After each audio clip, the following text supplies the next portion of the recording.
मैं 14 साल ਦਾ ਸੀ। ਉਦੋਂ ਮਾਲਕਿਨ ਮੈਨੂੰ ਆਪਣੇ ਘਰ ਲੈ ਗਈ। ਰੋਜ਼ ਮੈਨੂੰ 150 ਰੁਪਏ ਦਿੰਦੀ ਤੇ ਮੇਰੇ ਤੋਂ ਆਪਣੀ ਪਿੱਠ ਦੀ ਮਾਲਿਸ਼ ਕਰਵਾਉਂਦੀ। ਮੈਂ ਜੀ ਮਾਲਕਨ ਕਹਿ ਕੇ 150 ਰੁਪਏ ਵਿੱਚ ਰਾਜੀ ਹੋ ਜਾਂਦਾ। ਮੈਂ ਉਹਨਾਂ ਦੀ ਕਮਰ ਦੀ ਮਾਲਿਸ਼ ਕਰਦਾ। ਇੱਕ ਰਾਤ ਮਾਲਕਨ ਕਹਿਣ ਲੱਗੀ, ਸ਼ਾਮੋਂ ਮੇਰੇ ਕਮਰੇ ਦੀ ਲਾਈਟ ਬੁਝਾ ਦੇ। ਮੈਂ ਖਾਮੋਸ਼ੀ ਨਾਲ ਲਾਈਟ ਬੰਦ ਕਰ ਦਿੱਤੀ ਤੇ ਹਨੇਰੇ ਵਿੱਚ ਅੰਦਾਜ਼ੇ ਨਾਲ ਚੱਲਦਾ ਹੋਇਆ ਮਾਲਕਿਨ ਦੇ ਬਿਸਤਰ ਤੇ ਪਹੁੰਚ ਗਿਆ। अचानक हनेरे विच मैनू महसूस होया कि मालकन बिस्तर ते लेट गई है।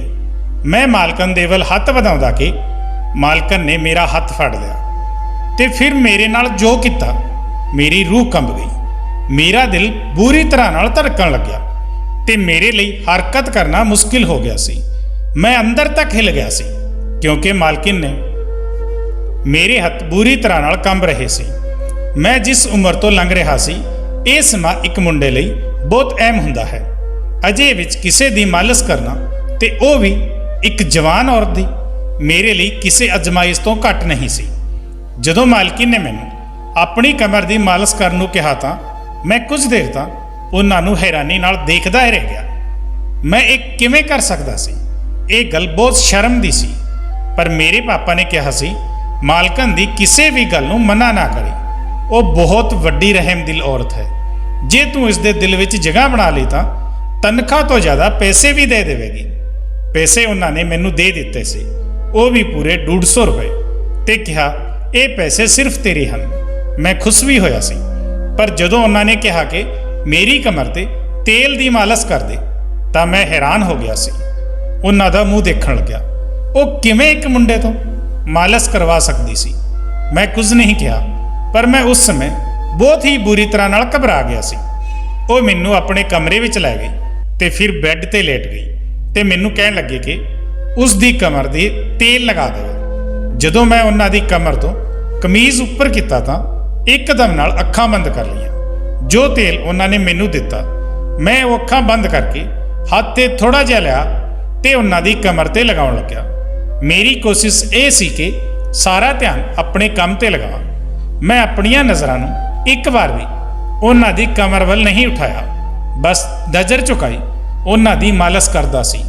ਮੈਨੂੰ ਯਾਦ ਆਉਣ ਲੱਗਾ ਕਿ ਜਦੋਂ ਮੈਂ ਇੱਥੇ ਕੰਮ ਕਰਨਾ ਸ਼ੁਰੂ ਕੀਤਾ ਸੀ ਤਾਂ ਸ਼ੁਰੂ ਦੇ ਦਿਨ ਦੇ ਕੰਮ ਮੁਤਾਬਿਕ ਮਾਲਕਿਨ ਦੇ ਕਮਰੇ ਵਿੱਚ ਦਾਖਲ ਹੋਇਆ ਤਾਂ ਮੈਨੂੰ ਮਾਲਕਨ ਅੱਜ ਕੁਝ ਬਦਲੀ ਹੋਈ ਮਹਿਸੂਸ ਹੋ ਰਹੀ ਸੀ। ਮੈਨੂੰ ਲੱਗਿਆ ਉਹਨਾਂ ਦੀ ਰੰਗਤ ਕੁਝ ਅਜੀਬ ਜਿਹੀ ਹੋ ਰਹੀ ਹੈ ਤੇ ਉਹਨਾਂ ਦਾ ਚਿਹਰਾ ਵੀ ਪਸੀਨੇ ਵਿੱਚ ਡੁੱਬ ਰਿਹਾ ਸੀ। ਉਹ ਗੱਠੜੀ ਜੀ ਬਣੀ ਹੋਈ ਪਤਾ ਨਹੀਂ ਕੀ ਕਰ ਰਹੀ ਸੀ ਕਿ ਮੈਨੂੰ ਦੇਖਦੇ ਹੀ ਇੱਕਦਮ ਸਿੱਧੀ ਹੋਈ ਤੇ ਮੇਰੇ ਤੋਂ ਨਜ਼ਰਾਂ ਚੁਰਾਉਣ ਲੱਗੀ। ਮੈਂ ਕੁਝ ਹੈਰਾਨੀ ਨਾਲ ਮਾਲਕਨ ਨੂੰ ਦੇਖ ਰਿਹਾ ਸੀ। ਮੈਨੂੰ ਲੱਗਿਆ ਮਾਲਕਨ ਦੀ ਤਬੀਅਤ ਠੀਕ ਨਹੀਂ ਹੈ। ਮੈਂ ਵੈਸੇ ਹਮੇਸ਼ਾ ਮਾਲਕਨ ਦੀ ਸੇਵਾ ਖਾਮੋਸ਼ੀ ਨਾਲ ਕਰਦਾ ਸੀ, ਪਰ ਅੱਜ ਮੈਂ ਹਿਚਕਚਾਉਂਦੇ ਹੋਏ ਮਾਲਕਨ ਨੂੰ ਦੇਖਦੇ ਹੋਏ ਪੁੱਛ ਲਿਆ। ਮੈਂ ਕਿਹਾ, ਮਾਲਕਨ ਤੁਸੀਂ ਠੀਕ ਹੋ? ਤੁਸੀਂ ਘਬਰਾਏ ਹੋਏ ਕਿਉਂ ਹੋ? ਮੇਰੀ ਆਵਾਜ਼ ਵਿੱਚ ਖੁਦ ਆਪਣੇ ਆਪ ਹਮਦਰਦੀ ਤੇ ਨਰਮੀ ਆ ਗਈ ਸੀ। ਮੈਂ ਮਾਲਕਨ ਦੀ ਦਿਲ ਤੋਂ ਇੱਜ਼ਤ ਕਰਦਾ ਸੀ ਤੇ ਮੈਨੂੰ ਬਹੁਤ ਚਿੰਤਾ ਸੀ ਕਿਉਂਕਿ ਉਹ ਮੇਰੀ ਮਾਲਕਨ ਹੀ ਨਹੀਂ ਬਲਕਿ ਮੇਰੇ ਲਈ ਬਹੁਤ ਚੰਗੀ ਔਰਤ ਵੀ ਸੀ। ਛੋਟੀ ਉਮਰ ਵਿੱਚ ਹੀ ਉਹਨਾਂ ਨੇ ਮੈਨੂੰ ਸਹਾਰਾ ਦਿੱਤਾ ਸੀ ਤੇ ਮੇਰੀ ਡੁੱਬਦੀ ਹੋਈ ਜ਼ਿੰਦਗੀ ਨੂੰ ਖੁਸ਼ਹਾਲ ਬਣਾਉਣ ਵਿੱਚ ਮਾਲਕਿਨ ਦਾ ਅਹਿਮ ਕਿਰਦਾਰ ਸੀ। ਮੈਨੂੰ ਪਰਵਾਹ ਨਹੀਂ ਸੀ। ਬਦਲੇ ਵਿੱਚ ਉਹਨਾਂ ਨੇ ਮੇਰੇ ਤੋਂ ਜਿੱਦਾਂ ਦਾ ਵੀ ਕੰਮ ਕਰਵਾਇਆ ਸੀ, ਪਰ ਉਹਨਾਂ ਦੇ ਦਿੱਤੇ ਪੈਸਿਆਂ ਨਾਲ ਮੇਰੀ ਜ਼ਿੰਦਗੀ ਬਦਲ ਗਈ ਸੀ। ਮੇਰੇ ਘਰ ਦੇ ਹਾਲਾਤ ਬਦਲ ਗਏ ਸੀ। ਮੇਰੇ ਸਵਾਲ ਤੇ ਮਾਲਕਿਨ ਨੇ ਨਹੀਂ ਵਿੱਚ ਸਿਰ ਹਿਲਾਉਂਦੇ ਹੋਏ ਮੈਨੂੰ ਤਸੱਲੀ ਦਿੱਤੀ ਕਿ ਉਹ ਬਿਲਕੁਲ ਠੀਕ ਹੈ, ਪਰ ਉਹਨਾਂ ਦੇ ਸ਼ਬਦ ਮਾਲਕਿਨ ਦੇ ਚਿਹਰੇ ਤੇ ਸਾਫ਼ ਦਿਖਾਈ ਦੇ ਰਹੇ ਸਨ। ਉਹ ਕੁਝ ਲੁਕਾ ਰਹੀ ਸੀ ਤੇ ਉਹਨਾਂ ਨੂੰ ਉਸ ਸਮੇਂ ਕੋਈ ਪਰੇਸ਼ਾਨੀ ਹੋ ਰਹੀ ਸੀ। ਕਈ ਮਹੀਨੇ ਤੱਕ ਉਹਨਾਂ ਨੇ ਮੇਰੇ ਤੋਂ ਆਪਣੇ ਘਰ ਦੇ ਕੰਮ ਹੀ ਕਰਵਾਏ ਸੀ। ਅੱਜ ਪਹਿਲੀ ਵਾਰ ਜਦੋਂ ਉਹਨਾਂ ਨੇ ਮਾਲਿਸ਼ ਦੇ ਲਈ ਕਿਹਾ ਤਾਂ ਮੈਂ ਬੁਰੀ ਤਰ੍ਹਾਂ ਨਾਲ ਘਬਰਾ ਗਿਆ। ਇੱਕ ਤਾਂ ਉਹ ਪੂਰੇ ਘਰ ਵਿੱਚ ਇਕੱਲੀ ਰਹਿੰਦੀ ਸੀ, ਨਾ ਪਤੀ ਤੇ ਨਾ ਹੀ ਕੋਈ ਬੱਚਾ। ਇਹ ਗੱਲ ਸੁਣ ਕੇ ਪਹਿਲਾਂ ਤਾਂ ਮੈਂ ਖਾਮੋਸ਼ ਹੋ ਗਿਆ, ਪਰ ਅੱਜ ਮੈਂ ਮਾਲਿਸ਼ ਕਰ ਦਿੱਤੀ ਸੀ। ਪਰ ਪੂਰਾ ਸਮਾਂ ਮੇਰੇ ਹੱਥ ਬੁਰੀ ਤਰ੍ਹਾਂ ਨਾਲ ਕੰਬ ਰਹੇ ਸੀ। ਮੈਨੂੰ ਲੱਗਿਆ ਮਾਲਕਨ ਬਸ ਇੱਕ ਹੀ ਦਿਨ ਇਹ ਕੰਮ ਕਰਵਾਵੇਗੀ, ਪਰ ਹੁਣ ਤਾਂ ਉਹ ਰੋਜ਼ ਹੀ ਮੇਰੇ ਤੋਂ ਮਾਲਿਸ਼ ਕਰਵਾਉਣ ਲੱਗੀ ਸੀ। ਮੈਨੂੰ ਮਾਲਕਨ ਦੇ ਕਿਸੇ ਵੀ ਕੰਮ ਤੋਂ ਝਿਜਕ ਮਹਿਸੂਸ ਨਹੀਂ ਹੁੰਦੀ ਸੀ ਕਿਉਂਕਿ ਉਹ ਸਾਫ਼ ਨੀਅਤ ਨਾਲ ਮੈਨੂੰ ਕਹਿੰਦੀ ਸੀ। ਪਰ ਮੈਂ ਇਕੱਲੇ ਕਮਰੇ ਵਿੱਚ ਜਦੋਂ ਉਹਨਾਂ ਦੀ ਮਾਲਿਸ਼ ਕਰਦਾ ਤਾਂ ਮੈਨੂੰ ਬੇਚੈਨੀ ਜਿਹੀ ਮਹਿਸੂਸ ਹੋ ਰਹੀ ਸੀ। ਇੱਕ ਅਜੀਬ ਗੱਲ ਇਹ ਵੀ ਕਿ ਜਦੋਂ ਤੋਂ ਮੈਂ ਮਾਲਕਨ ਦੀ ਮਾਲਿਸ਼ ਸ਼ੁਰੂ ਕੀਤੀ ਸੀ। ਮਾਲਕਨ ਮੈਨੂੰ ਬਹੁਤ ਮਿਹਰਬਾਨ ਨਜ਼ਰਾਂ ਨਾਲ ਦੇਖਣ ਲੱਗੀ ਸੀ। ਮੈਨੂੰ ਪਹਿਲਾਂ 150 ਰੁਪਏ ਦਿੰਦੀ ਸੀ, ਪਰ ਹੁਣ ਤਾਂ 300-400 ਰੁਪਏ ਦੇ ਦਿੰਦੀ ਸੀ। ਪਤਾ ਨਹੀਂ ਕਿਉਂ ਮੈਨੂੰ ਉਹਨਾਂ ਦੀ ਇਹ ਮਿਹਰਬਾਨੀ ਖਟਕਣ ਲੱਗੀ ਸੀ। ਅੱਜ ਵੀ ਮੈਂ ਰੋਜ਼ ਦੀ ਤਰ੍ਹਾਂ ਮਾਲਕਨ ਦੀ ਮਾਲਿਸ਼ ਕਰਨ ਲਈ ਉਹਨਾਂ ਦੇ ਤੇਲ ਦੀ ਸੀਸੀ ਉਠਾਈ। ਮੈਂ ਖੁਦ 14 ਸਾਲ ਦੀ ਉਮਰ ਵਿੱਚ ਮਾਲਕਨ ਦੀ ਕਮਰ ਦੀ ਮਾਲਿਸ਼ ਕਰ ਰਿਹਾ ਸੀ।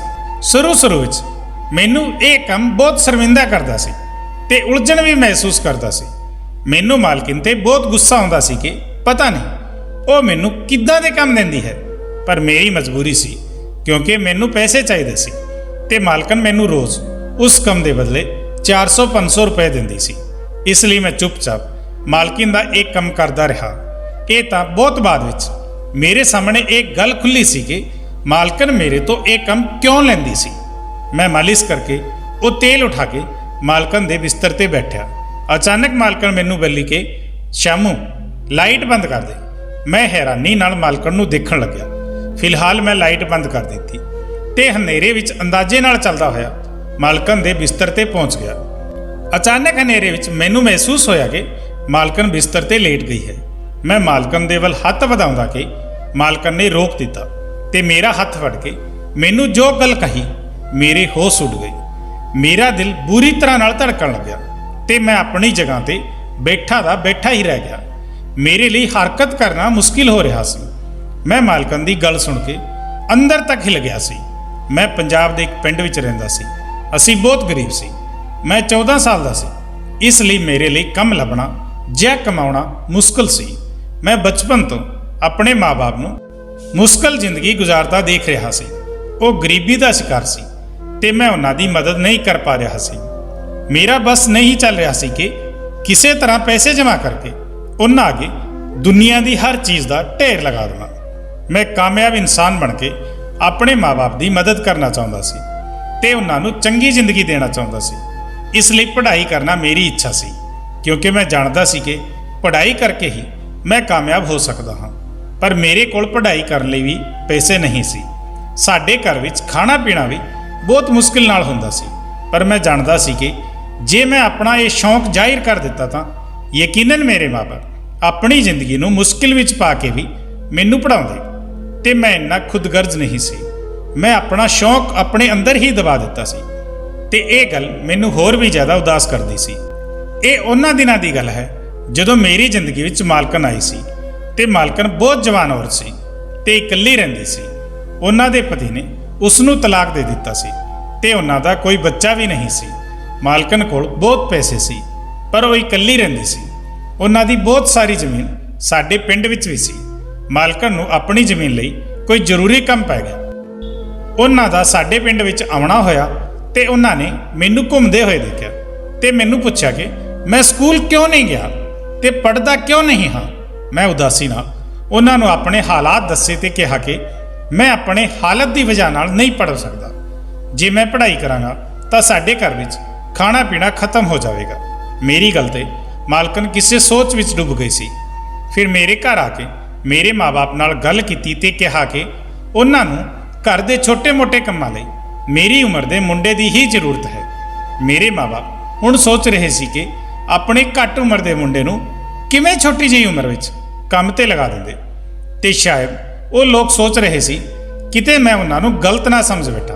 ਪਰ ਮੈਂ ਅੱਗੇ ਵਧ ਕੇ ਉਸ ਕੰਮ ਦੇ ਲਈ ਹਾਮੀ ਭਰ ਦਿੱਤੀ ਤੇ ਮਾਲਕਨ ਨੂੰ ਕਿਹਾ ਕਿ ਮੈਂ ਉਹਨਾਂ ਦਾ ਹਰ ਕੰਮ ਕਰਨ ਨੂੰ ਤਿਆਰ ਹਾਂ। ਮਾਲਕਨ ਮੇਰੀ ਗੱਲ ਤੋਂ ਖੁਸ਼ ਹੋ ਗਈ। ਮੈਨੂੰ ਉਦੋਂ ਬਿਲਕੁਲ ਵੀ ਅੰਦਾਜ਼ਾ ਨਹੀਂ ਸੀ ਕਿ ਮੈਨੂੰ ਕੀ ਕੰਮ ਕਰਨਾ ਹੈ। ਮੈਨੂੰ ਇਹ ਲੱਗਿਆ ਕਿ ਮਾਲਕਨ ਆਪਣੇ ਕਹਿਣ ਦੇ ਮੁਤਾਬਿਕ ਛੋਟੇ-ਮੋਟੇ ਘਰ ਦੇ ਕੰਮ ਕਰਵਾਏਗੀ ਤੇ ਮੈਂ ਤਾਂ ਹਰ ਕਿਸਮ ਦਾ ਕੰਮ ਕਰਨ ਨੂੰ ਤਿਆਰ ਸੀ। ਮੇਰੇ ਖੁਸ਼ੀ ਰਾਜੀ ਹੋ ਜਾਣ ਤੇ ਮੇਰੇ ਮਾਂ-ਬਾਪ ਵੀ ਚੁੱਪ ਹੋ ਗਏ।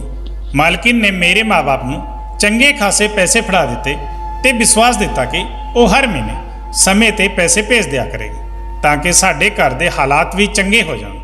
ਮੈਂ ਤੇ ਮੇਰੇ ਮਾਂ-ਬਾਪ ਖੁਸ਼ ਹੋ ਗਏ। ਮੇਰਾ ਸੁਪਨਾ ਪੂਰਾ ਹੋ ਰਿਹਾ ਸੀ ਕਿਉਂਕਿ ਮੈਂ ਹਮੇਸ਼ਾ ਤੋਂ ਹੀ ਆਪਣੇ ਮਾਂ-ਬਾਪ ਦੇ ਹਾਲਾਤ ਬਦਲਣ ਦੀ ਵਜ੍ਹਾ ਬਣਿਆ ਸੀ। ਮੈਂ ਆਪਣਾ ਥੋੜਾ ਬਹੁਤ ਸਮਾਨ ਬੰਨ ਲਿਆ ਤੇ ਮਾਲਕਿਨ ਮੈਨੂੰ ਲੈ ਕੇ ਸ਼ਹਿਰ ਵੱਲ ਰਵਾਨਾ ਹੋ ਗਈ। ਮਾਲਕਿਨ ਦਾ ਸ਼ਹਿਰ ਵਿੱਚ ਬਹੁਤ ਵੱਡਾ ਘਰ ਸੀ। ਮੈਂ ਆਪਣੀ ਜ਼ਿੰਦਗੀ ਵਿੱਚ ਪਹਿਲੀ ਵਾਰ ਇੰਨਾ ਖੂਬਸੂਰਤ ਘਰ ਦੇਖਿਆ ਸੀ।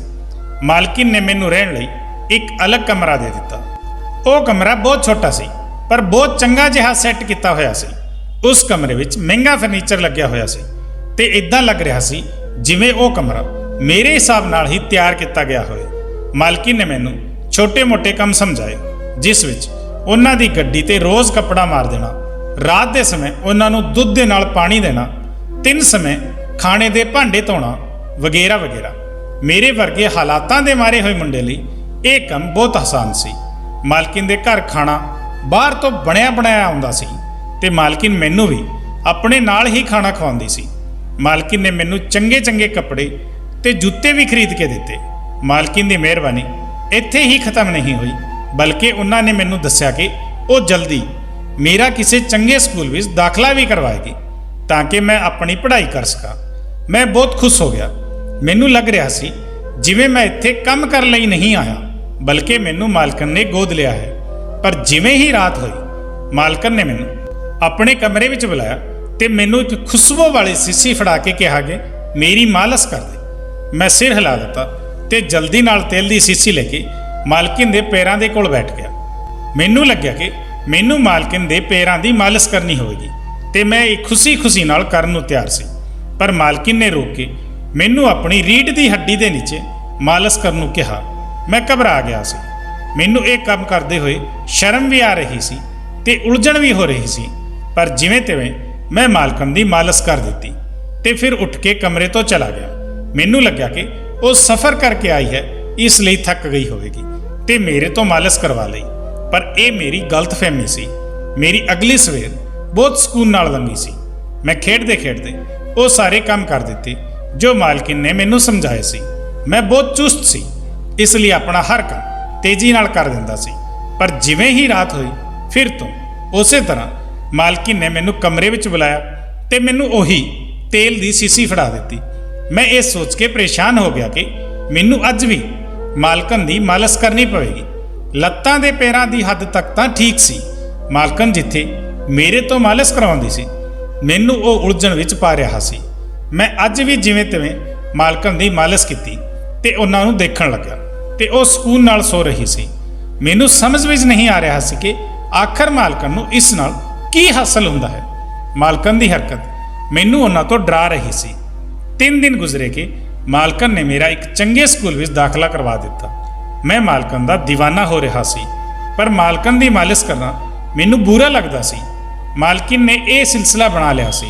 ਉਹ ਹਰ ਰੋਜ਼ ਮੈਨੂੰ ਮਾਲਿਸ਼ ਕਰਨ ਲਈ ਕਹਿੰਦੀ। ਮੈਂ ਉਹਨਾਂ ਦੇ ਅਹਿਸਾਨਾਂ ਥੱਲੇ ਦੱਬਿਆ ਹੋਇਆ ਸੀ, ਇਸ ਲਈ ਮਨਾ ਵੀ ਨਹੀਂ ਕਰ ਪਾਇਆ ਸੀ ਤੇ ਬਿਨਾਂ ਕੁਝ ਕਹੇ ਮਾਲਕਿਨ ਦੀ ਮਾਲਿਸ਼ ਕਰਨ ਲੱਗਦਾ ਸੀ। ਮਾਲਕਿਨ ਨੇ ਸ਼ਾਇਦ ਮਹਿਸੂਸ ਕਰ ਲਿਆ ਸੀ ਕਿ ਮੈਂ ਉਹਨਾਂ ਦੀ ਮਾਲਿਸ਼ ਮੂੰਹ ਬਣਾ ਕੇ ਕਰਦਾ ਹਾਂ, ਇਸ ਲਈ ਉਹਨਾਂ ਨੇ ਮੇਰੀ ਤਨਖਾਹ ਦੇ ਇਲਾਵਾ ਵੀ ਹਰ ਰੋਜ਼ ਬਦਲੇ ਵਿੱਚ 150 ਰੁਪਏ ਦੇਣਾ ਸ਼ੁਰੂ ਕਰ ਦਿੱਤੇ ਸੀ ਤੇ ਮੈਂ ਪੈਸਿਆਂ ਦੀ ਖਾਤਰ ਖੁਸ਼ੀ ਇਹ ਕੰਮ ਵੀ ਕਰਨ ਲੱਗਿਆ ਸੀ। ਇਦਾਂ ਹੀ ਮੈਨੂੰ ਮਾਲਕਨ ਦੇ ਕੋਲ ਬਹੁਤ ਸਮਾਂ ਲੰਘ ਗਿਆ ਤੇ ਹੁਣ ਮੈਂ ਉੱਥੇ ਦੇ ਮਾਹੌਲ ਦਾ ਆਦੀ ਹੋ ਗਿਆ ਸੀ। ਮਾਲਕਨ ਦੀ ਇਹ ਆਦਤ ਚੰਗੀ ਸੀ ਕਿ ਜਿਵੇਂ ਹੀ ਮਹੀਨਾ ਪੂਰਾ ਹੁੰਦਾ, ਉਹ ਬਿਨਾਂ ਕਹੇ ਪੈਸੇ ਮੇਰੇ ਘਰ ਭੇਜ ਦਿੰਦੀ ਸੀ, ਜਿਸ ਨਾਲ ਮੇਰੇ ਬਾਪ ਦੀ ਜ਼ਿੰਦਗੀ ਵਿੱਚ ਸਕੂਨ ਆ ਗਿਆ ਸੀ। ਮੈਂ ਪੜ੍ਹਾਈ ਵੀ ਬਹੁਤ ਮਿਹਨਤ ਨਾਲ ਕਰ ਰਿਹਾ ਸੀ ਤਾਂ ਕਿ ਸਾਰੀ ਜ਼ਿੰਦਗੀ ਮੈਨੂੰ ਮਾਲਕਨ ਦੀ ਤਰ੍ਹਾਂ ਔਰਤਾਂ ਦੇ ਘਰ ਰਹਿ ਕੇ ਉਹਨਾਂ ਦੇ ਕੰਮ ਨਾ ਕਰਨੇ ਪੈਣ। ਇੱਕ ਰੋਜ਼ ਮੈਂ ਮਾਲਕਨ ਦੀ ਮਾਲਿਸ਼ ਦੇ ਲਈ ਉਹਨਾਂ ਦੇ ਕਮਰੇ ਵਿੱਚ ਗਿਆ ਤਾਂ ਮੈਨੂੰ ਮਾਲਕਨ ਧਿਆਨ ਨਾਲ ਦੇਖਣ ਲੱਗੀ। ਉਹਨਾਂ ਦੀ ਮਾਲਿਸ਼ ਕਰਦੇ ਹੋਏ ਹਮੇਸ਼ਾ ਮੇਰੇ ਚਿਹਰੇ ਤੇ ਉਦਾਸੀ ਛਾਈ ਰਹਿੰਦੀ ਸੀ ਤੇ ਮੈਂ ਮੂੰਹ ਬਣਾ ਕੇ ਉਹਨਾਂ ਦੀ ਮਾਲਿਸ਼ ਕਰਦਾ ਸੀ ਤੇ ਇਹ ਗੱਲ ਮਾਲਕਿਨ ਵੀ ਮਹਿਸੂਸ ਕਰਦੀ ਸੀ। ਇਸ ਲਈ ਮਾਲਕਿਨ ਮੈਨੂੰ ਧਿਆਨ ਨਾਲ ਦੇਖ ਰਹੀ ਸੀ ਤੇ ਫੇਰ ਬੋਲੀ ਕਿ ਮੈਂ ਜਾਣਦੀ ਹਾਂ ਤੈਨੂੰ ਮੇਰਾ ਇਹ ਕੰਮ ਕਰਨਾ ਬੁਰਾ ਲੱਗਦਾ ਹੈ, ਪਰ ਮੈਂ ਮਜਬੂਰ ਹਾਂ, ਇਸ ਲਈ ਤੇਰੇ ਮੂੰਹ ਬਣਾਉਣ ਦੇ ਬਾਵਜੂਦ ਵੀ ਤੇਰੇ ਤੋਂ ਇਹ ਕੰਮ ਕਰਵਾਉਂਦੀ ਹਾਂ। ਮਾਲਕਨ ਦਾ ਲਹਿਜਾ ਉਦਾਸੀ ਵਿੱਚ ਡੁੱਬਿਆ ਹੋਇਆ ਸੀ। ਮੈਂ ਹੈਰਾਨੀ ਨਾਲ ਮਾਲਕਿਨ ਨੂੰ ਦੇਖਣ ਲੱਗਿਆ ਤੇ ਮੇਰੀ ਨਾ ਸਮਝੀ ਤੇ ਮਾਲਕਿਨ ਨੇ ਮੈਨੂੰ ਆਪਣੀ ਮਜਬੂਰੀ ਦੱਸੀ ਤਾਂ ਮੈਂ ਉਹਨਾਂ ਨੂੰ ਦੇਖਦਾ ਹੀ ਰਹਿ ਗਿਆ।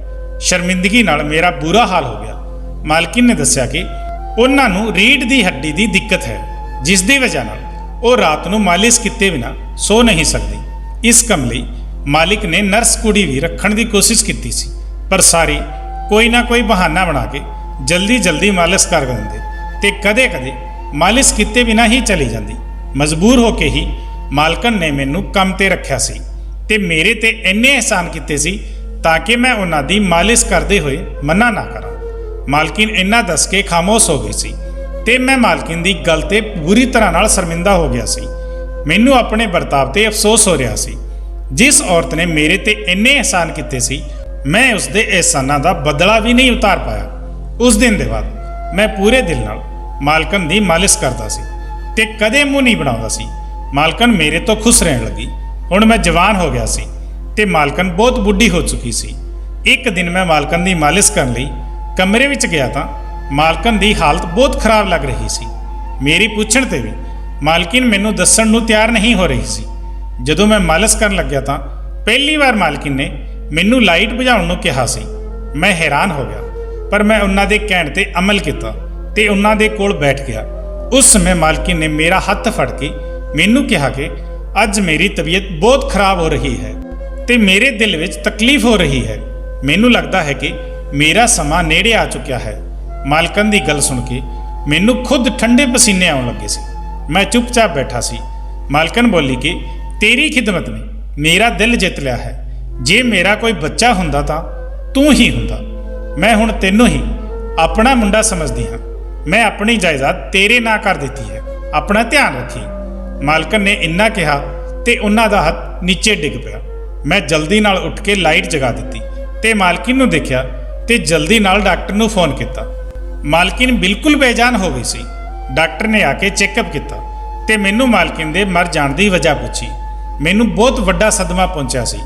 ਮੈਂ ਰੋ ਰੋ ਕੇ ਬਿਲਕੁਲ ਪਾਗਲ ਹੋਣ ਲੱਗਿਆ। ਮਾਲਕਿਨ ਮੇਰੀ ਮਾਂ ਨਹੀਂ ਸੀ, ਪਰ ਸਾਡੇ ਵਿੱਚ ਮਾਂ ਪੁੱਤ ਵਰਗਾ ਹੀ ਰਿਸ਼ਤਾ ਰਿਹਾ ਸੀ।